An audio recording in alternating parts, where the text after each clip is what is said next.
How's it going, guys? It's Red, and in this video I'm going to be showing you guys a super powerful high difficulty LMG setup that you guys can be using right now in Back 4 Blood. But before we get into that, if you're new here to the channel, make sure to leave a like on this video and subscribe for more awesome Back 4 Blood content just like this. Also, make sure to check out the link to my Discord server. It's going to be down in the description below. You guys can use it to find teammates to play Back 4 Blood with, so if you guys are in some dire need of teammates, make sure to come check out the Discord server. And without further ado, I hope you guys enjoy the video.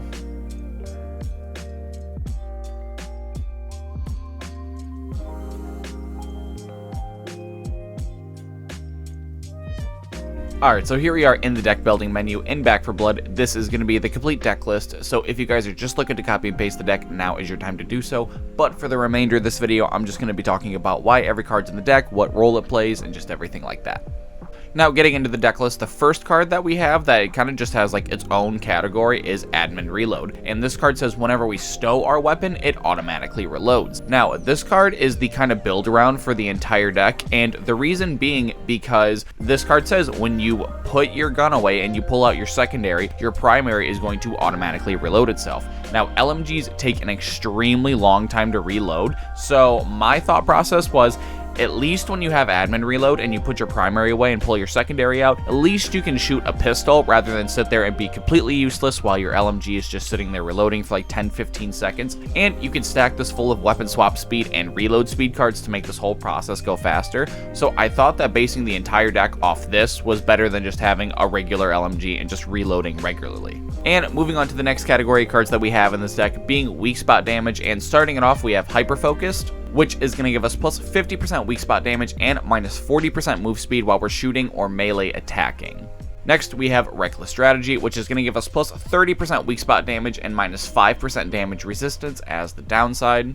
And to round this category off, we have Knowledge is Power, which has plus 10% weak spot damage, and it allows players to see values for damage they deal and enemy health bars. Now, when you add up these weak spot damage cards together, it actually only gives you plus 90% weak spot damage, and I did that on purpose to save a card slot, because there's a lot going on in this deck, unlike in a lot of the other DPS decks in the game, where they just focus on having ammo and dealing damage. But like, this deck has to worry about doing damage, having ammo, having weapon swap speed, and reload speed, along with just having good value cards in there. So like, it's a lot tighter of a deck, and there's just a lot more that needs to be done. So in this deck, I kind of don't have the luxury of having 4 spots in the deck to use for weak spot damage. And I mean, there's just such a minimal difference between 90% damage and 100% damage, especially in this deck. I just really didn't feel like I was missing it or even noticing the difference.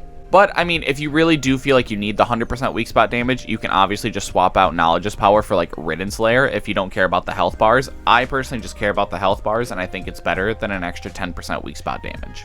Now, the next category that we have is just our straight damage cards, and to start this category off, we have Patient Hunter, which is going to say every 0.75 seconds we ADS, it's going to increase our bullet damage by 10% up to 3 stacks. Next, we got Shredder, which says each bullet hit causes the target to take 1% increased damage for 3 seconds, stacking up to 15%. We got Fill 'em Full of Lead, which says while we're shooting, we gain 1% damage, 1% fire rate, and 5% swap speed every 0.25 seconds. Max count of buffs is 20. And to round this category off, we have Glass Cannon, which is going to give us plus 25% damage and minus 30% of our health as the downside. Now, as far as why we're playing these damage cards specifically, I think that Patient Hunter, Shredder, and Fill 'em Full of Lead are just absolute home runs in this deck. I think since the magazines for these guns are just so big, a card like Patient Hunter is going to get its full proc every single time because you're going to be ADSing for a lot longer than 3 seconds. And all of the LMGs in this game are fully automatic, which is going to make Shredder just that much better. It's going to make it so this card max procs every single time, and it's just going to make the value of this card go so much higher.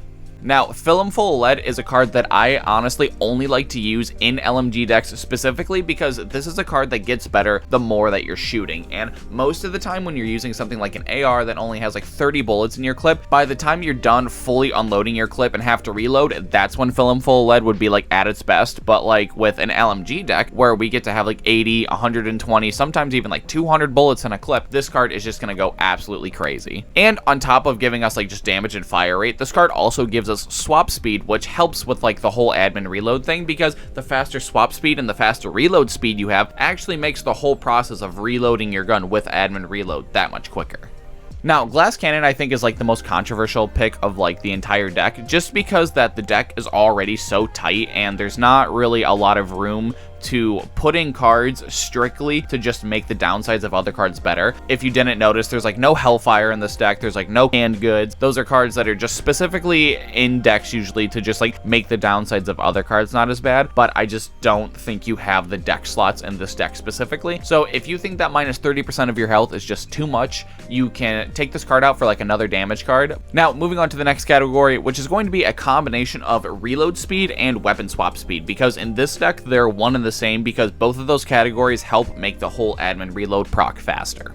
And starting off this category, we have Reload Drills, which is going to give us plus 20% reload speed and plus 25% weapon swap speed.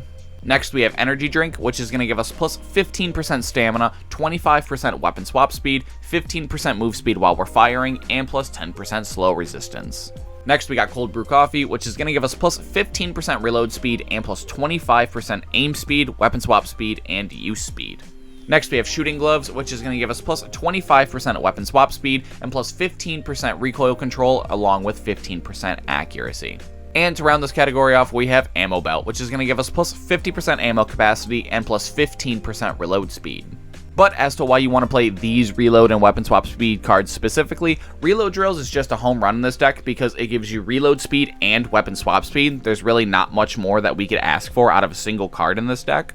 Energy Drinks in the deck strictly because it gives us plus 25% weapon swap speed with other upsides, and it doesn't give us any downsides. So, in my opinion, just getting the weapon swap speed, which is all we really need out of this card, along with 3 other good upsides, is just too much value to pass up. And for Cold Brew Coffee, this card has the exact same logic as Reload Drills. It gives us reload speed and weapon swap speed, so like realistically, what more could we want out of the card, you know what I mean? And on top of that, we also get aim speed and use speed, which makes it similar to Energy Drink where it's not giving us any downsides, so this is just way too much value to pass up. Now, as to why we're playing Shooting Gloves, it's mainly for the 25% weapon swap speed, but this card also gives us no downsides like most of the other cards in the deck, and it gives us recoil control and accuracy, which are really, really good with LMGs as opposed to something like SMGs, ARs, like because you're going to be shooting the longest and your accuracy actually kind of matters with LMGs.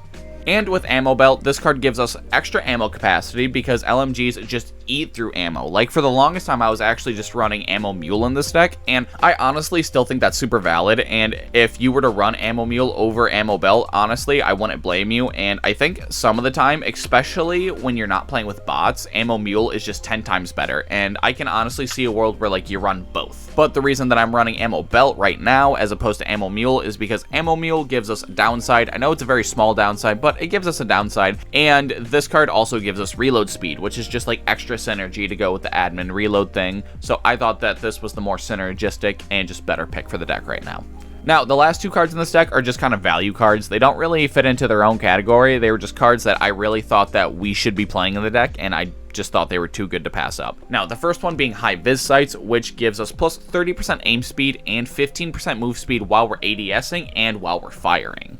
Now, the reason that I thought this card was super good in this deck is because LMGs actually aim super slow, and it's really a problem if you don't do anything about it. And this card also inadvertently makes Hyperfocus just like a little bit better without having to use an entire card slot on it. Because like I said, I just think the deck is too jam-packed right now to put something like Hellfire in the deck, but I think something that kind of just fits nicely in the middle, like High Vis Sights, is perfectly playable in the deck. And for the last card in the deck, we have Empowered Assault, which says, after we kill a mutation, the next time we damage a mutation is guaranteed to cause them to stumble. And it also gives us a passive team effect with plus 5% team stumble damage. Now, this card is an absolute house, in my opinion. I think that this is easily just like the best card in your entire deck, outside of like Admin Reload, because like it makes the deck. Because this is going to make it so you're honestly not that scared of Special Infected. And if everyone on your team is using this card, I can almost guarantee you that no Special Infected are going to touch you, like ever. Because just getting a free stumble on all the Special Infected that you come across is super potent, and there's honestly no reason, especially in this LMG build, unless you are out of bullets, that you should not murder every single Special Infected that comes your way, especially after you stumble them. Well, that's going to do it for the video, guys. Make sure to leave a comment down below telling me any deck changes that you guys would make, and as always, make sure to leave a like down below and subscribe to my channel for more awesome Back 4 Blood content just like this. Also, make sure to check out the link to my Discord server. It's going to be down in the description below, and until next time, it's been Red, and I'll see you guys in the next video.